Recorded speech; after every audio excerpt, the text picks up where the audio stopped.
राम राम किसान भाइयों, मैं युवा किसान नितिन पवार। तो किसान भाइयों, जैसे आप ये देख रहे हो 0238 का पेटी करने का खेत है।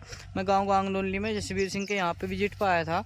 तो मैंने यहाँ पे देखा तो इस खेत के अंदर वैसे तो ये स्वस्थ खड़ा था, बीमारी बल्कि कुछ कम थी, पर हमें कुछ पौधे में ऐसी बीमारी मिली जिसको हमें बाहर ही उखड़वा कर बाहर गिरना पड़ा।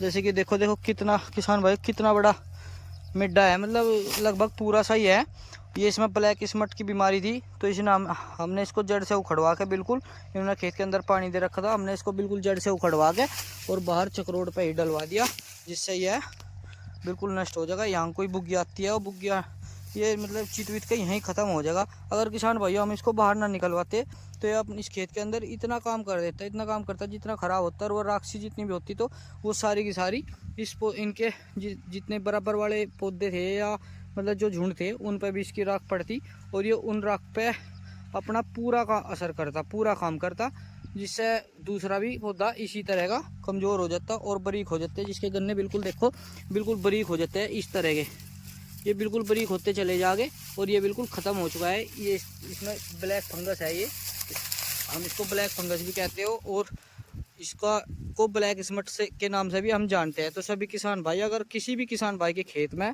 इस तरह का झुंड मिलता है तो उसको जड़ से उखाड़ के बिल्कुल खेत से बाहर कर दे। इससे कोई भी दवाई ठीक नहीं कर सकती, न किसी दवाई से ठीक होता है। तो मेरे सभी किसान भाइयों से यही कहना, अगर किसी भी किसान के भाई के खेत में इस तरह का पोगा या दिखाई देते हैं तो उसको अपनी जड़ से काट के बिल्कुल गहरे से दे और खेत से बाहर फेंक दे। यह सबसे लाभदायक होगा और कोई आपका खेत के अंदर नुकसान भी नहीं होगा और कोई खर्च भी नहीं होगा। आप दवाई भी की भी ज़रूरत नहीं पड़ेगी अगर आप इसको खेत के अंदर से निकाल के जड़ से बाहर फेंक देंगे, और आपका खेत स्वस्थ रहेगा, बराबर वाला मिड्डा भी ठीक खड़ा रहेगा।